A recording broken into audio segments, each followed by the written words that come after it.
in Albuquerque in the States. Marley, Joe is in Hawaii.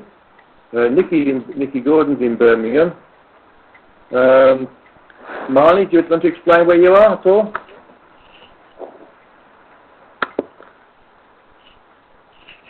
Okay, sorry, I had to unmute my microphone. It took me a second. Yeah. I'm in Montana, in the middle of nowhere, Miles City. Okay, so you can go back onto mute again. Yvonne, can you want to explain where you are? Because I'll explain everybody apart from yourself and Bill. Sure, I'm in Mill Valley, California. Okay, great. Beautiful place, so I've been told by Yvonne. Yes, and I can hear you perfectly well. Yeah, that's because we've all got on mute now. We've not getting any background noise involved, so it's much easier to hear each other. Bill, do you want to explain where you are? Yes, I'm in Detroit, Michigan. Okay. Yeah, we need a bit more sound on your microphone there, Bill. But no, I managed to hear okay. So Bill's in Detroit, Michigan, and John, do you want to explain where you are? I'm in Redwood City, California, between San Francisco and San Jose. Great, thank you.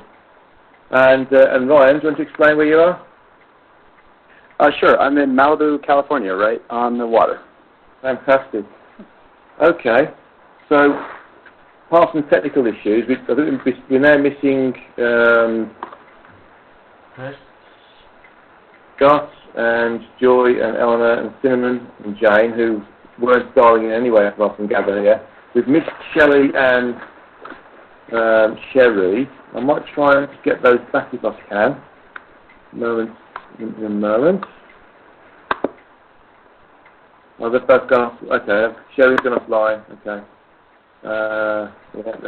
Sherry's given up a little bit. And we got here. Right. So. Okay.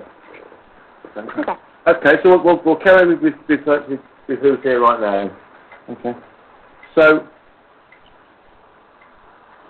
that's taken us 20, 30 minutes to the set, half an hour. So what we'll do is let's explain some of the reasons what the source entity itself was created and what our roles are in the multiverse. So I sent you through an email which shows the structure of the multiverse that I was given in the latest book that I'm writing right now, called Beyond the Source, which is Part 2. Beyond the Source Part 1 comes out on the shelves in around 5 to 6 weeks.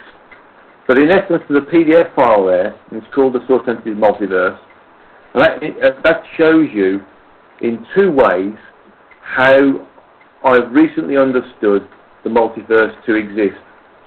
And if we consider that the multiverse is a series of dimensional conditions, and there are 12 full dimensions, and each of those full dimensions is constructed of 3 subdimensional components, and each of those subdimensional components is inflated by 12 frequency bands, then that's the way it's constructed.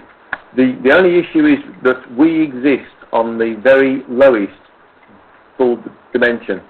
So our 3 subdimensional components all group together to create one, as it were, and then as a result of that, the 12 frequencies are also together. So rather than having a full dimension, 3-dimensional components, and 3 subdimensional components having 12 frequency bands in each one, and therefore there's 36 frequency bands in each full dimension. We've only got 12 in our dimension. And our dimension, being the lowest, has everything equaling 1. So all of those 12 frequencies create one physical universe. And that physical universe is, in essence, that which we can touch, feel and see, and that which we can't perceive, but we are starting to be able to detect with the machines and the systems that we've currently got. Now, as we move into the next dimension, next full dimension, we have to go into the first subdimensional component, and also the first frequency band of that first subdimensional component. And that in itself is a universe. It's a universal environment in its own right. So whereas in our complete universe, we have all of these frequencies creating the first universe, including the three subdimensional components together, to create one universe in one full dimension. Every one of the frequency bands in the other subdimensional components that are also part of the other full dimensions create an individual and independent universe in their own right. So, in essence, the higher up we go, the less frequency bands we need to create a full universe. And those universes are simultaneous universes rather than parallel universes. Parallel universes are something we can talk about later, which are based on time, or lack of time, as the case may be, something we call event space. So, on the first diagram that's within the presentation I've sent you, a PDF file, you can see that there's almost like a hierarchy that goes from the bottom to the top that explains the different full dimensions up to the third, because it repeats itself above that, of course. And we can see that the number of subdimensional components that create each dimension, each full dimension, and the number of frequency bands that inflate each dimensional subcomponent. And that's one way of explaining it. Another way of understanding it is to think of it in terms of a spiral that is rotating, and there's three full turns for each full dimension. And on the first page, there's a spiral on, and you can look at it now, or you can look at it in your own time.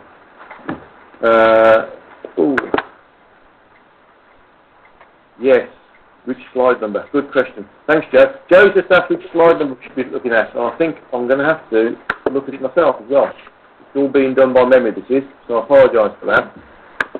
Slide number 4, guys. Slide number 4, thanks, Pete. Traversing the frequencies, is that the one? No, not. So quick look.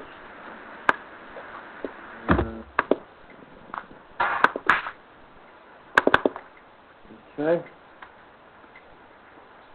The slide number 4, traversing the frequency, shows literally that the top three full dimensions before we get to the centre points, which in this instance is represented as being the source entity or God.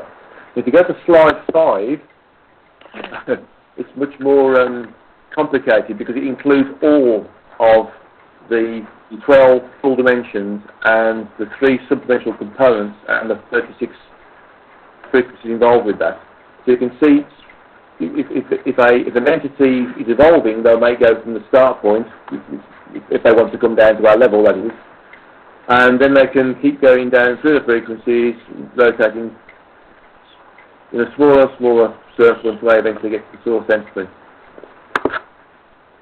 On slide 6, this is just a graphical representation to show that a specific full dimension has 3-dimensional subcomponents which create that full dimension. So basically it's a visual image of a thought process to show how we might consider that full dimension being constructed from a graphical position that we can understand. These are only thought processes, they're not actuality, but it's something I've been given by the source entity to explain how we might consider them and explain how things can exist in this manner.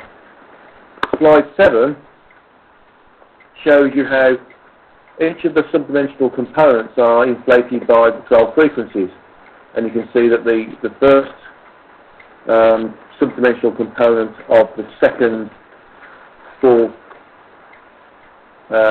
dimension is inflated by those 12 frequency by those 12 frequency bands. And of course that would spread around to the second dimensional subcomponent and therefore the third. And then if we go to the third full dimension, it repeats itself again. And then we go to slide 8, where you see the first full dimension and its subdimensional components, which is where we are. And this circle is, in effect, split into 12, with the centre points having the numbers 1, 2 and 3 round it.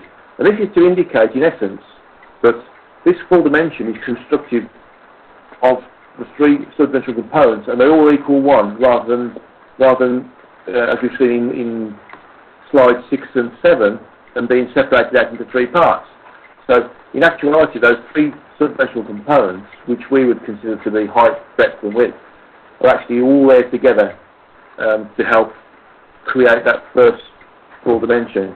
And within that first full dimension, because the subdimensional components aren't split out, we can only have 12 frequencies that inflate that collective three subdimensional components in the first full dimension. So it gives us an idea of how the source-sensitive universe, or multiverse, is constructed, and how our particular universe is also constructed, because where we are is in essence quite a unique part of the multiverse, because everything is so dense that it's all compact, and therefore when we move further onwards and upwards, everything separates out and becomes less dense, and therefore of a higher frequency, and we can get more within those higher frequencies than we can with sense. Okay. Does anybody have any questions on that at all? I can't download I can download the information as far as what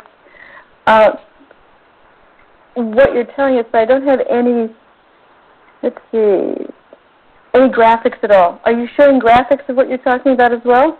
Yeah, on the email I sent, there was there's 3 PDF files. 2 PDF files are essentially text, and there's one there which is called the multiverse? Yeah. PDF? Okay, I'll try it again. Yeah, and that's got all the graphics on board. Okay. You'll be able to see. I just got it, thanks. Okay, that explains it all. Okay, got it. Right. Does anybody have any questions on this at all? Currently you've got John, Joe, Marnie, Heath, Alan, Lucy and Meryl, Bill, and Yvonne, Chris and Ryan. Nikki's just signed off saying she's going to bed. so an early night. Fine. Okay. I think... I have a question. Yeah, sure. This is Ryan speaking. Okay. How do the frequencies work out with the dimensional planes in respect to if we have 3 dimensions with height and breadth, or however that works out? How do the actual frequencies work out with each individual plane? What is the relationship? Yeah, within our own universe, it all basically equals 1. So we don't get the different subdimensional planes in effect. We get it all equal in one full dimension. So that full dimension, therefore, because you have to start somewhere, is inflated by those 12 frequency planes as well. And those 12 frequency planes are the basic constructs for our multiverse. When we go higher up into the different subdimensional components that are part of the higher frequency, the high dimensions, from say the second full dimension upwards, each of the base frequencies there separates out into a completely separate and independent universe on their own line. So if you like, what we've got is a start point, because you have to start somewhere, and therefore our universe is the foundation for the rest of the multiverse. And when we come out of our universe, we start to separate out into different simultaneous universes that are a function of each of the separate and individual frequency bands that are associated with each of the different subdimensional components. Does that help at all? Yeah, that clears it up. Thank you. If it doesn't, please tell me. It's my job to try and make it understandable, and I do understand that it's difficult to get our heads around, because this is a new way of looking at things, which is significantly more complicated than we've previously been exposed to. Now, I'm fairly confident that at some point in the future, this might be taken to another depth as well. So we'll see what's going on there. Does anybody else have any more questions on that? Because if we don't, then I've got to go through some other explanations of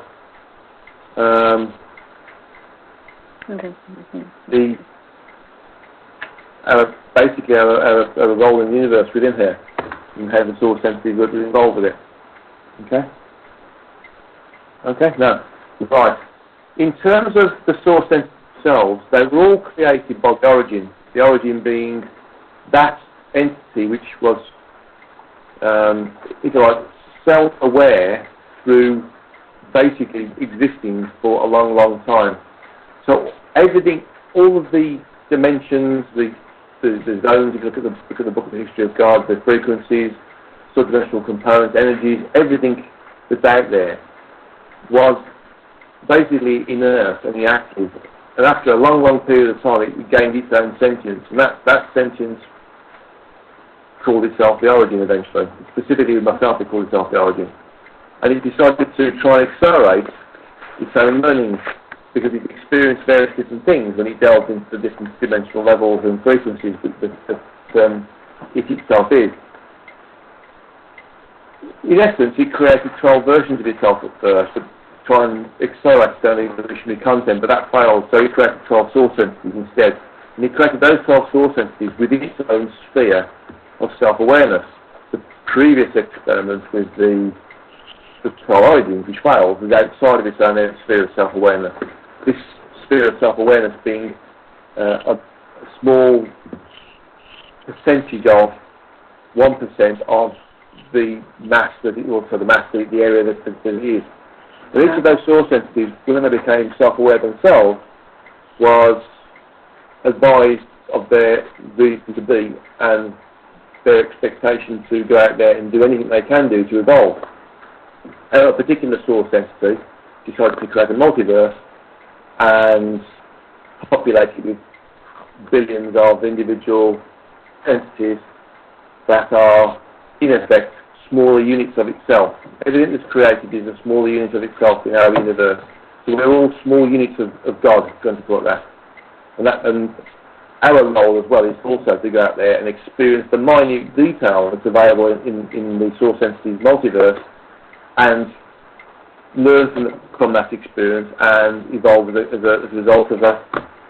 So that's why we're here, basically. We're here to experience, learn and evolve the minute detail that the source entity has created with a view to supporting that which the origin tasked them to do. Okay. So does anybody have any questions on that particular piece of information? Not yet. No. It's quite interesting to note that we are all part of a bigger entity, and that even our source entity is part of a bigger entity itself. And it doesn't go any further than that. In some of my meditations in the early days, I did in fact think that we went further than that, but we don't. And I've since found out that ties in quite nicely with a lot of old yogic texts that I've picked up from various different bookshops in the past. And these yogic texts are over 100 years old, and I've got them in my living room. I'm losing you, Guy. Does anybody have their microphones open? Oh. Okay. Good. So if anybody's got any personal questions on that, that'll be great. Hello, guys. Chris. Hi, Chris. I was just thinking. So basically, say my body here, my vehicle is God, right? It's just a metaphor. Just my vehicle is God. And the energy. The energy that's inflated, that is part that controls that vehicle is God, and the materials that create the vehicle are God. But in essence, the computer behind you, the vehicle, which is the real you, is the bigger part of you, which is the more, if you like, interactive part of God, but in a small sense. Alright. Okay. Thanks. Does everybody understand that? It's important that we note that actually a small unit of God we are, in effect, bigger than that which we appear to be in the physical. We are, that part of us which is incorporated into the physical is only here to experience what a good friend of mine suggested is the mundane, which it is. The lower frequencies are quite a mundane condition to be in, but because we're so low down the frequencies, we lose a lot of our communicative skills and a lot of our faculties, a lot of our powers, if you want to call it that. But we are able to experience more in a more profound way by being totally cut off and being on our own, whilst being in a physical vehicle. So, and the physical vehicle is the best way to experience that which is in the most densest of the different frequencies. Okay. Marnie, okay, so I'm going to ask you a question. Yeah, okay. So I'm thinking about the diagram, the multiverse.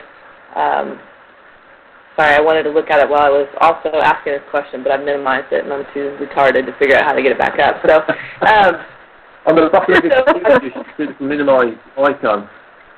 Yeah, I have a couple of screens open, but here it is. Okay, so my question is, in the sense, if thinking about what you're talking about now with the existence of the physical plane, could you not say that then all of the multiverse exists simultaneously, and that there is a thread of connection? Imagine it as a spiral tightening upward.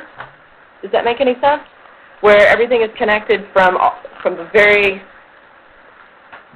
base frequency, the first frequency, all the way through the top frequency at the same time. Does that make sense? So that a part of you is all the way down on the first frequency, but at the same level they're still connected to all the other frequencies? Am I way off base? Right. In essence, we are entities that are being given the opportunity to evolve in any way, shape, and form we want to.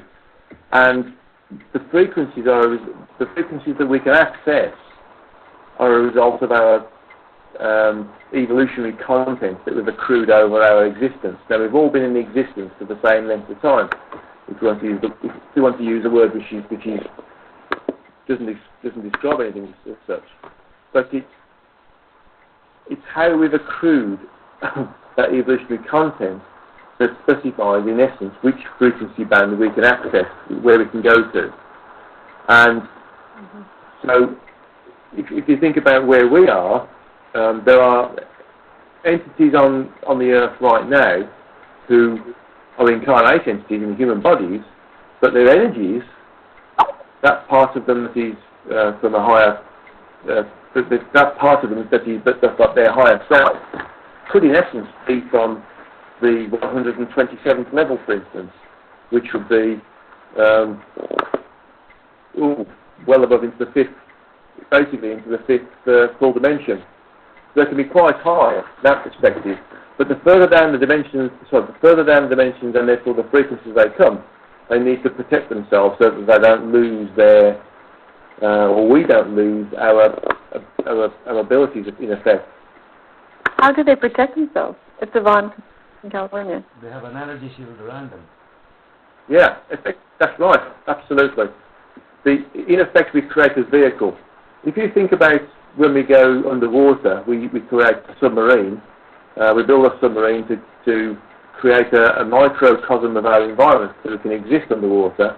And that's sort of what we do when we come down the frequencies. We create an energetic shield around us that maintains that energy level that we know and exist with. Is this like the UFOs guy that create they're actually energy, but they create a shield, like a ball of light around them? And they look like a ball of light when you look at them, UFOs. Correct. And some of those UFOs that are seen around the world are pure energy, and some of them are actually mechanical constructs that are visible. They're not all like that. Yeah, they're all the same. They do in effect change depending upon the if you like, the evolutionary content of the entities and what they need to do to come down the frequency. The higher up the frequency an entity is, the less it depends upon mechanical constructs to assist it in its journey down the frequencies to experience other things. Okay. So if everybody's happy with that, I'd like to move on to a bit of a mythbuster actually about the different dates that we have and what happens with these different dates. On the email that I sent you, there was another PDF file there that talked about 2112. Now, I don't know if you can see that at all. It's specifically about 2112. It says. The source entity on the 21st of the 12th, 2012. Yes, got it. Yeah. And that's a piece of channeled work which I put on my website that I've sent off to be used as an article with various different spiritual magazines. But in effect, the source entity felt it was necessary to advise mankind through this article that these dates that are received and therefore broadcast are being broadcast in some form of error in effect, because the individuals who pick them up think that they are going to be a sudden change rather than a milestone in a gradual and robust climb up the frequencies. So we're ascending on a day-by-day basis. But what's happening is that there are a number of individuals who are probably untrained, probably eager to spread knowledge around, probably trying to use it for their own egos, and this may be an unconscious desire. Like to talk about these dates, and 11/11/11 was another one that, in effect, identifies to us that we will be reaching a certain milestone within our ascension on these dates. Now, the 21st of 12th, 2012 is one such milestone, where in essence we are going to be further up the frequencies that we were at the 21st of 2011, in essence. But at this point, this date, which is being taken as being actually a knife edge change, where we suddenly jump up, isn't actually going to happen that way. Where mankind will be is at a certain point that we are expected to get to on this terrestrial day. Now, between now and then, mankind will be, in essence, at a certain level, and we will be. Yep. Guy. It's been cut off. We're back. Hello? Guy. It's been cut off, I think. Oh, no. Yeah. All right, there's In essence, we will be further up the tree. Hang on, Manny's trying to call back in again. Hang on. How do I do that? Let's do this call. I'll bring you back in. That's weird. No, we have a scientist. Uh-oh. Yeah. I can't bring him in now. It's too late. No scientist, please. The call. Oh, dear. Yeah. But anyway, so in essence, these dates come and go, and when we see nothing's actually happening, we start to wonder whether or not it's complete rubbish. It's trash, and the spiritual individuals who broadcast this information, they lose street cred, and the skeptics out there, they in essence they gain a lot more power over the spiritual messages that are being broadcast. So it's important that mankind starts to realise that we're actually doing things in a gradual, sustainable and robust way that is going to lead to, and is leading to, our ascension on a definitely robust way. Because if we go in a robust way, when we start to receive certain setbacks, we we won't go backwards enough to cause a problem in terms of our ascension.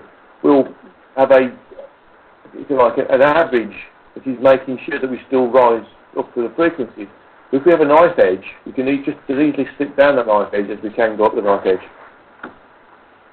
Marnie just said to the message, you say that's like science is a bad thing, spirituality needs science. Yes, science isn't a bad thing, but when science becomes spirituality, then the new spirituality is further away. Let me give you an example. Sorry, guy, I wanted to chime in. I know somebody else chimed in that said that, we have a scientist, just say that. But I was commenting on your date here, that the expectation of instantaneous and the instant gratification concept here, that as a scientist, things happen evolutionarily in a slow pace. It doesn't happen in an instant. So this isn't surprising that the evolution of consciousness is going to happen gradually, albeit by leaps and bounds. So very well said. Chiming in on your point. So I'll turn my mic. That's very well said, Marnie. It's important to note that if we are going to ascend, we need to ascend robustly and in a way which we can continue that upward curve, as it were. We can continue the graph going in an upward way. Does anybody have any other questions on that particular concept? That's something else which is quite important, and it's something that you guys can go away and start to advertise as being the way that we are in fact moving. Hi, Guy. Chris here. I just want to say the 0 point energy is that's the consciousness of pure potential. So we need now the science of pure consciousness, I think.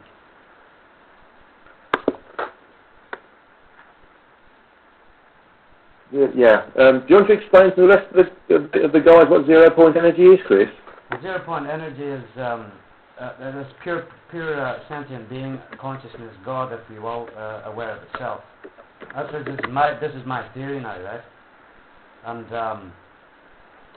the scientists don't get that. I don't think they get that. That it's pure consciousness. They have to. If you can't see it or test it, it doesn't exist. If you understand what I'm saying, like. Yeah. The interesting thing with that, Manny's back in again, good. The interesting thing with that is that 0 point energy could be classified as being cosmic energy.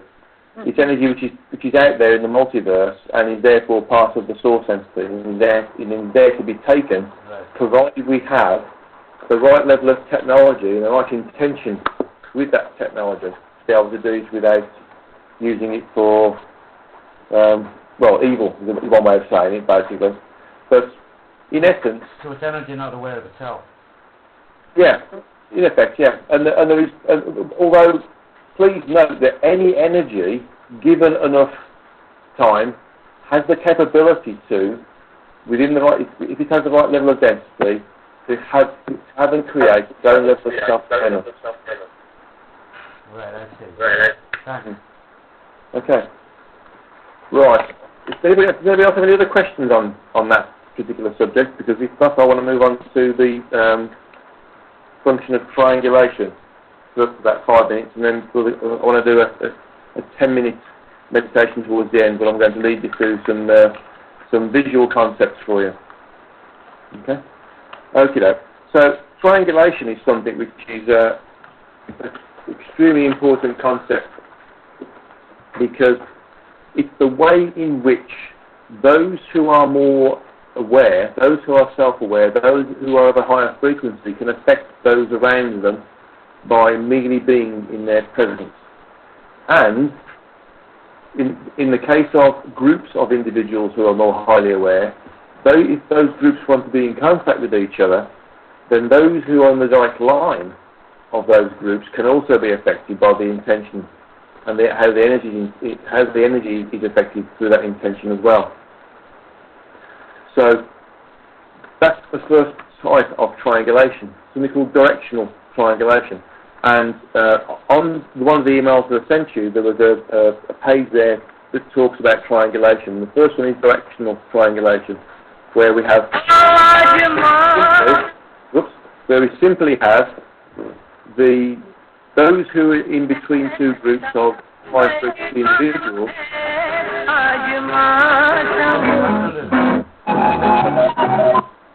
Hello, don't like quite well.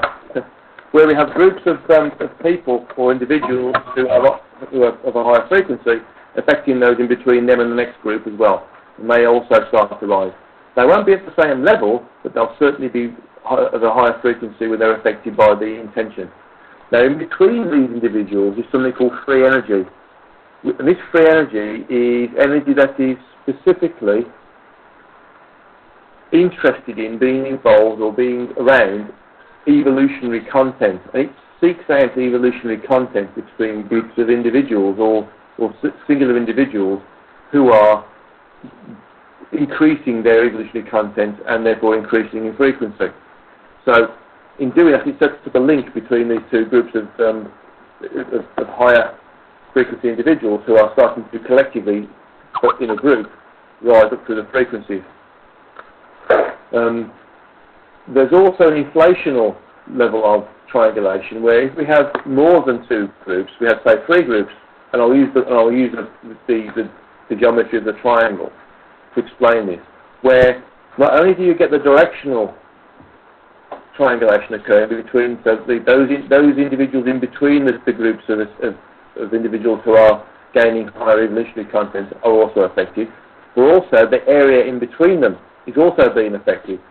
So, in essence, if we have a right-angled triangle and we have the top and the 2 sides, the top and the 2 sides, the points, are representing, for instance, groups of individuals who are of a higher frequency, then through association with those individuals who they normally associate with, either through personal interaction or through friends of friends of friends, they will, in essence, both from a topographical, which is location-based, and from an energetic perspective, increase their own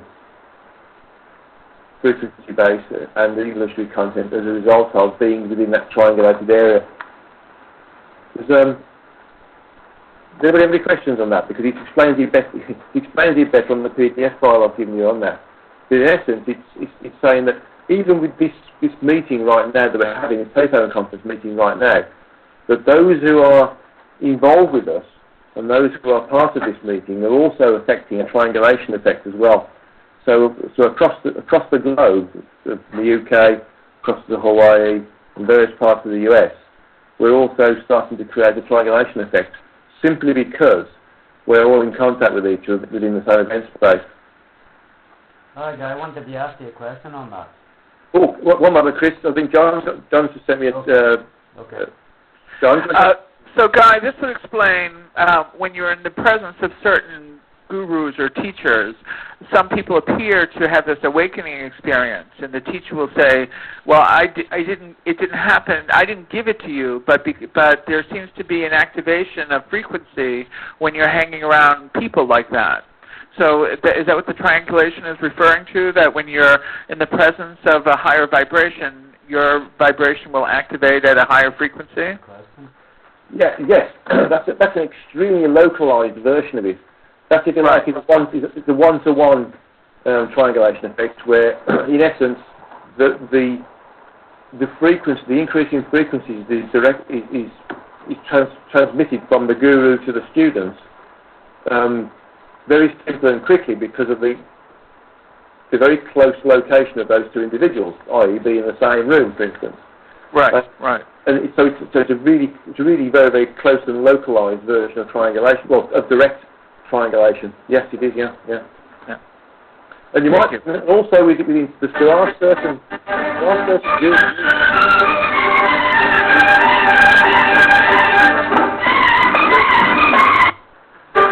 Hello, can you turn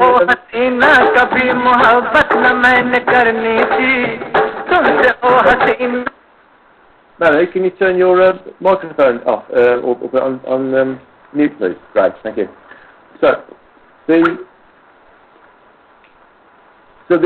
you think about it in terms of some gurus affect that level of transformation within their students from vast distances away through the meditative effect of being associated with that student, not specifically in the same location, but certainly with the desire of the student to learn from the teacher. And that also creates this triangulation effect between the student and the teacher, irrespective of distance. Okay. Thank you. Okay. I think Chris, do you want to ask your question, Chris? All right, and the triangle space, right? Saying I'm in Derry here, right? Yeah. And the population of Derry, would that be affected within the triangle space? There would yes, there would definitely be an effect on them. Obviously, it would depend upon the population of those individuals who are all working together, and therefore raising their frequencies together, as to how that would affect the ability to create a significant effect in the rise and frequency of those individuals who are caught within that area of triangulation. All right. I see. Okay. So the more people who are involved in the groups, if you like, creates an amplified condition where that triangulation effect is more efficient in between the groups and affects more and more individuals in between those groups. Right, so there's power in numbers. Yes, absolutely. Right. And it's not just power in numbers, but there is synergy in numbers as well. Right. So, for instance, if you have 3 individuals working together, we don't get just 3 individuals, we get the synergy of 3 individuals, which equals, very simply putting it, 1 times 3 doesn't equal 3, it might equal 5, for instance. As an example of how the synergetic effect of 3 individuals working together I'll use the term meta-concert, because we're all working energetically together, and to work energetically together, we're working in concert, just like musicians work in concert. And that means that we can create something bigger than the sum of ourselves. And that's what happens when you get groups of individuals working together, and they're also talking to groups of individuals all together, but in a different location. Okay, thank you. Okay. Does anybody have any other questions on that at all before we move on to this? Well, I think we're starting to move into the time where we need to have the 10-minute meditation, and I'm going to, in effect, do a guided meditation for the benefit of the earth. Okay. Any more questions? Joe, do you have a question? No? Pete, do you have a question? Well, we all have all kinds of questions, but what I want to do is I want to just absorb the spirit of this session here and see where it goes. So I'll hold off on all my questions. Don't forget, you can all email me the questions, and I'll do my best to answer them in a very robust and efficient way. But if you have a question you want to ask, Joe, please share it with the group. It's most important that some of the questions that people ask are obviously, in some cases, questions that other people want to ask as well. So if you have a specific question you want to ask, Joe, then please do so. You know, I want to get out of the meditation. I don't know. The one question I had was, how did about the origin of acquiring awareness, and that's really not relevant to the meditation. So let's carry on with the session. Thanks. Okay. Well, okay. If you want to hang out at the end, and then after the meditation, then I'll explain a little bit about how just energy condensing or gravitating together can create the opportunity for that energy to become aware of itself and aware of its surroundings and become conscious in a way that is cognizant to an entity having intelligence, you want to call that, or self-awareness. Yeah. So, okay. So, in terms of the meditation, okay, I want you to all sort of close your eyes right now and just think about being in orbit around the Earth. Okay. So we're all in orbit around the Earth. Now, right now, the Earth is in a low frequency state as a result of mankind's efforts in the wrong direction, if you want to call it that. And one of the ways to rise the frequencies of the Earth is the same way we rise the frequencies within ourselves. And one of the workshops I have been doing and are doing is to help people traverse the frequency by opening their chakras. It's a very basic way of doing it, and obviously later this can be done by just thinking about it rather than going through a specific process. But the process is a good foundation for people to use, and we can use that with the Earth as well. So the Earth has, from my own visualization, 6 chakras. Okay? One at each of the poles. There's one at the North Pole, there's one at the South Pole. And if you look down from the North Pole, you would see one going north, south, east and west. So, if you like, you've got 6 chakras there, 4 around the meridian, okay, the Tropic of Cancer, I'm going to call it that, and then 2 either end of the poles, one on the North Pole and one on the South Pole.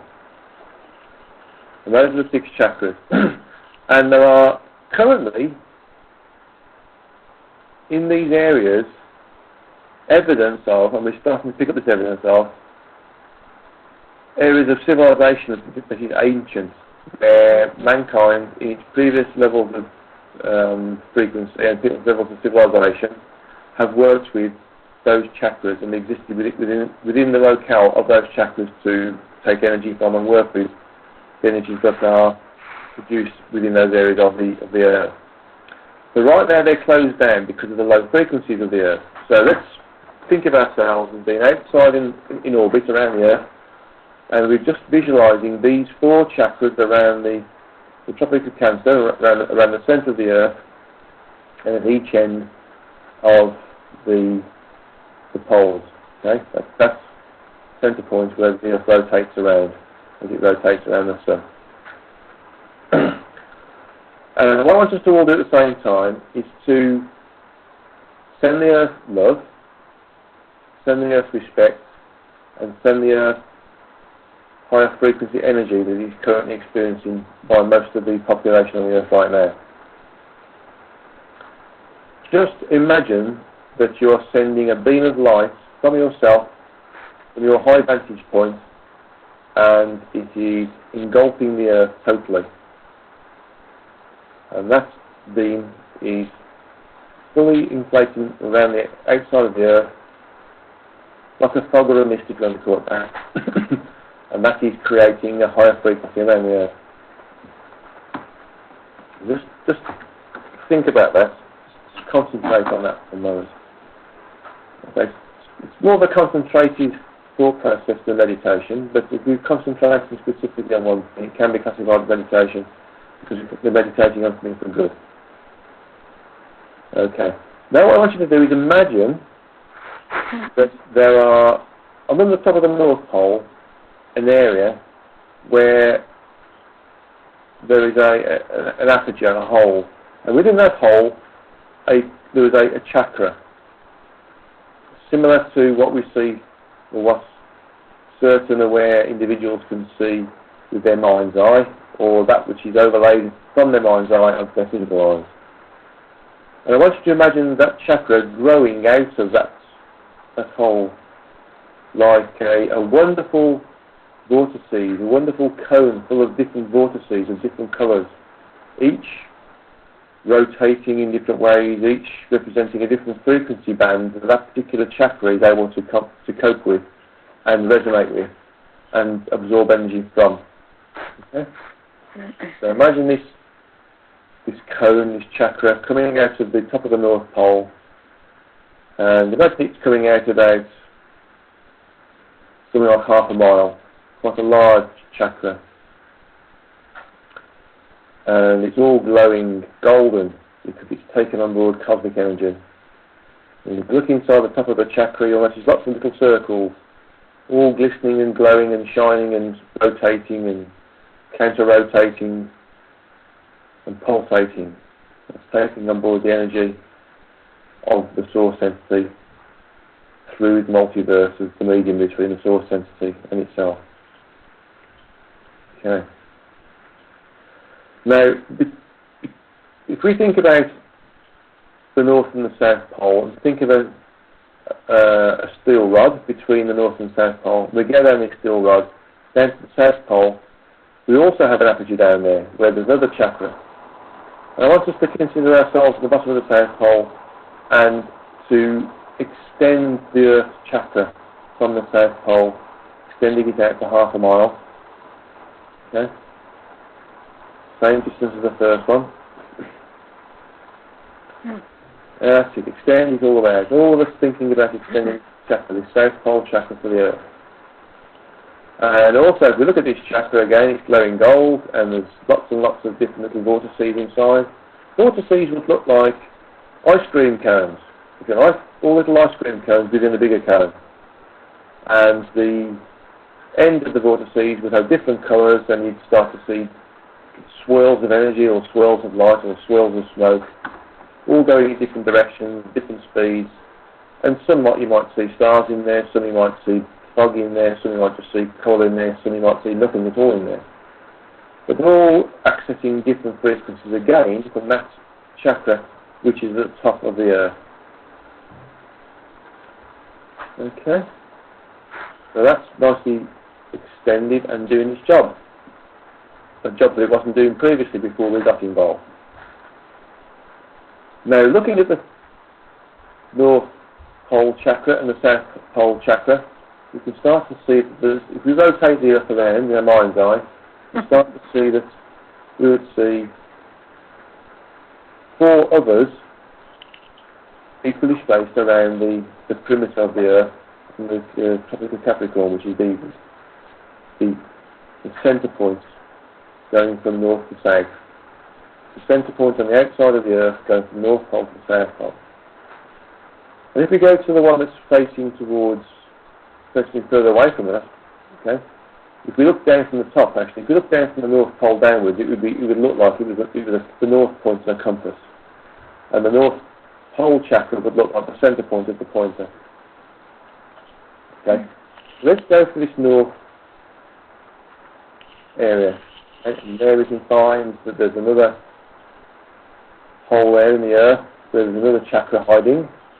And if we can help to extend this chakra out and see that it's all extended, it's half a mile up from the surface, and if you look inside, it's got all these little vortices in there. And the vortices are different. They're different from the North and South Pole vortices, but nevertheless they're there.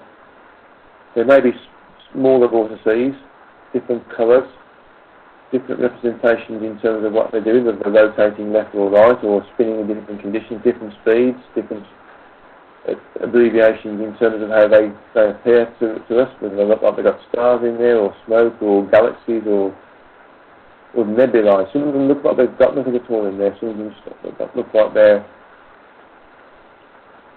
projecting light. They're all doing the job now that they weren't doing before.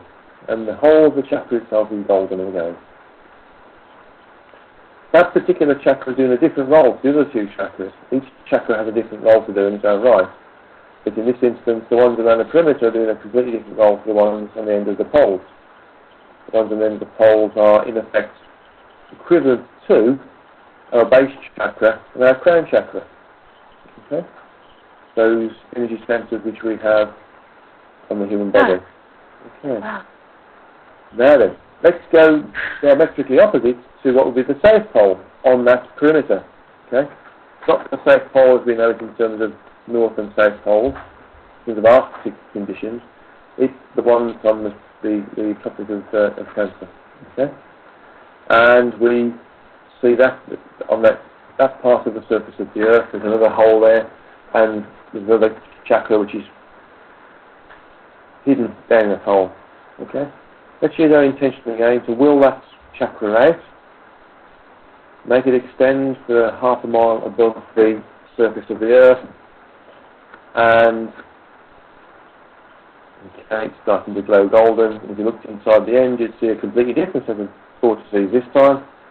This time they're very small vortices, different colours again, and again they're all spinning in different and random ways, attracting different energies so that the Earth can work with different energies. Good. Now, as we're starting to do this, we've got 2 more chakras to go. You'll start to notice the lattice work starting to shine around the Earth. If you look at the Earth, rather like a river of veins by connecting these chakras together, but they're starting to glow golden. Okay, these are ley lines. We know them as ley lines. They're all over the UK. They're all over the world. They're not just specific to one location. And these are the moving lines that the Earth uses to take the energy from these chakras and project it across the surface and the interior of the Earth. Okay. So, fine. Good. Now let's move on to the one that will be on the eastern side and do the same thing. Again, there's a hole there. We can work and look at that. There's a chakra down the side and down in the hole. Now let's extend your hands again, using our intention, okay, to make sure that it's doing its job. And again, it's nice and golden. And on the end, it's got lots of different vortices. And again, they're different vortices. There's a difference with this one in so much as a combination of larger vortices and smaller vortices in between the large vortices. So these are different vortices compared to the ones we've seen previously on the two pole ends and the north and south around the perimeter. And they do a different job. Okay, they take in different frequencies to the ones we've just discussed. And again, the chakra's glowing nice and gold because we've done some more work. And as we do this, we find that more of these energy lines around the Earth have become active, and they're starting to glow like a great big ball with lots and lots of little rivulets of goldenness moving in between the different large chakras we talked about. So let's go on to the western side and go to the last chakra. And again, there's a hole where that chakra would be, and inside the hole is a chakra that's sitting there doing nothing. So let's, with our intention and our will, bring that chakra out. Okay. Extend it 1.5 mile from the surface of the Earth. This huge cone. And again, inside this cone, there are more vortices. And they're different to the other vortices you saw on the eastern side. In this instance, there's more smaller vortices in this one, with a few larger vortices inside. And again, they're doing a completely different job in terms of working with the frequencies and energies that are associated with the multiverse and how it can help with the energization of that which is, in effect, an entity in its own right. The Earth is an entity in its own right. So as we look at this and we extend this chakra out, and it starts to glow gold, we notice that now, if you look at the Earth, we stand right back from the Earth, we notice it's now a glowing ball. The ball is glowing the gold iridescent colour. The chakras are protruding out, as they should be. The rivulets of gold are a finer version of gold. They're almost white on this surface of a golden ball. This is what the Earth looks like when it's in the frequency it's supposed to be in. This is where we are going to be when we ascend the higher frequencies. This golden glowing ball is what we had before it came down the frequencies, and this is where it's going to go back to. Now I want you all to drop yourself down to the surface of this new Earth, this golden glowing ball, okay? And be part of the energies. Feel how you would expect to feel on this new Earth. Okay? Just absorb that feeling. How do you feel? Yeah. Do you feel lighter? Do you feel giddy? Do you feel lightheaded? Do you feel your body tingling? Do you feel the different chakras on the end of your hands tingling? Do you feel your whole body vibrating? How do you feel being part of this higher frequency Earth?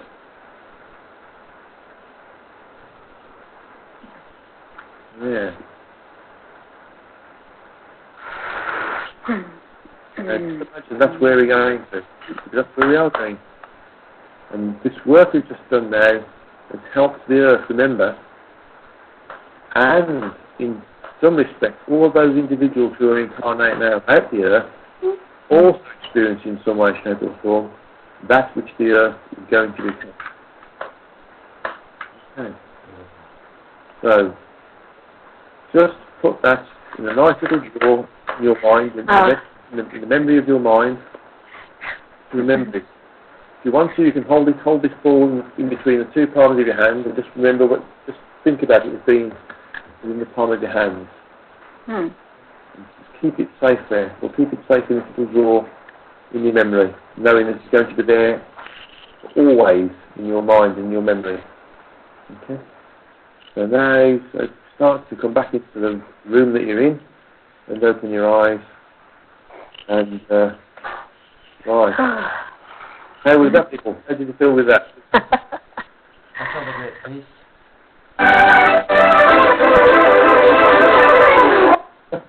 I think many like that. How did you feel, John? I felt at peace anyway. Great. Good. Okay. How did you feel, John? I got lost in the vastness there for a minute. Excellent. Excellent. That's brilliant. How did you feel, Bill?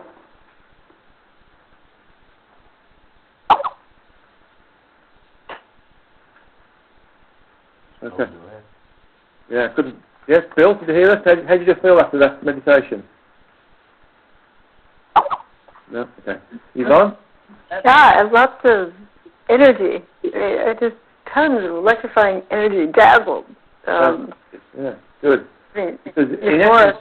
you should have been subsumed by the energy, which is good. Yeah, I was. Awesome. Ryan, how did you feel?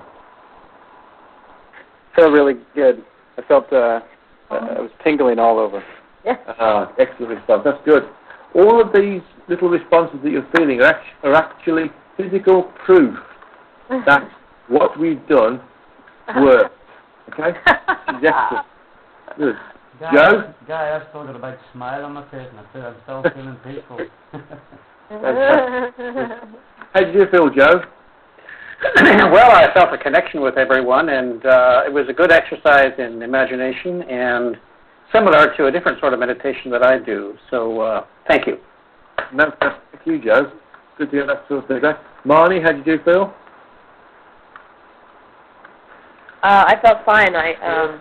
It is, like Joe just said, similar to other meditations that I do, so it was visually not different.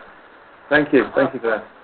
No, it's okay. If you're doing similar meditations, that's fantastic. That's really quite a bonus for the... Keith, how do you feel with that?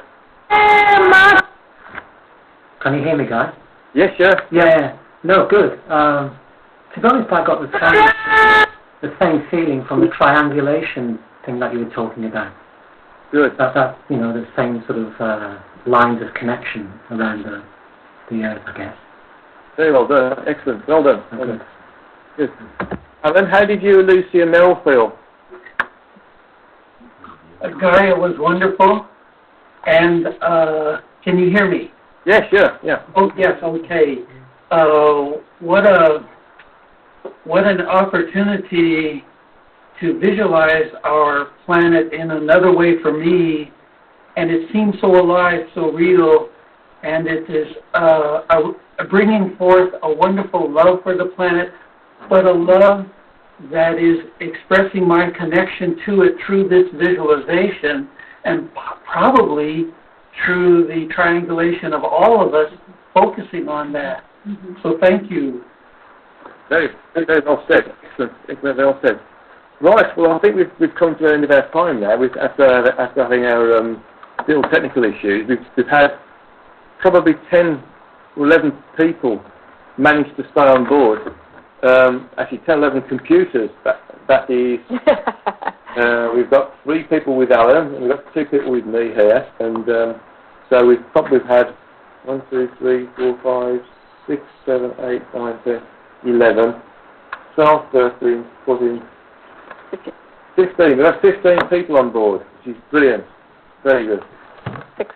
So I think you should all give yourselves a pat on the back, an energetic pat on the back. Very, very well done. Yeah. Good. And thank you so much, guys. Thank you so much for hosting this session. No problem. How do people feel about having another session in say 3 weeks' time? That'd be fantastic. Yes. I'd love it. Yes. I would love it too. Okay. We all do. Good. Okay, so what I will do... Necessary. Yeah. Would you all be happy for me to share each other's emails with each other? No problem, Gary, Chris. Yeah, that's good. Yes, good guy. Okay, fine. I'll do that then. I'll send an announcement out to you all, so you know, you all know each other's email. And I'm thinking about whether we should, because of the technologies, the limitations of the technology, whether we should, in essence, try and have 2 sittings, like one, so that everybody's getting together in one group every 6 weeks, but we have like 10 people in one session, then 3 weeks later there was another 10 people, so we sort of rotate the sessions. I'll think about that right now, but I think at the moment, I think the bandwidth of the... Yeah. Let me know how you want to proceed, whether you want to continue with a big group like this, or whether you'd like to try and get the video conferencing working and then have a smaller group on a 3-weekly rotational basis, so we don't get the same people every week.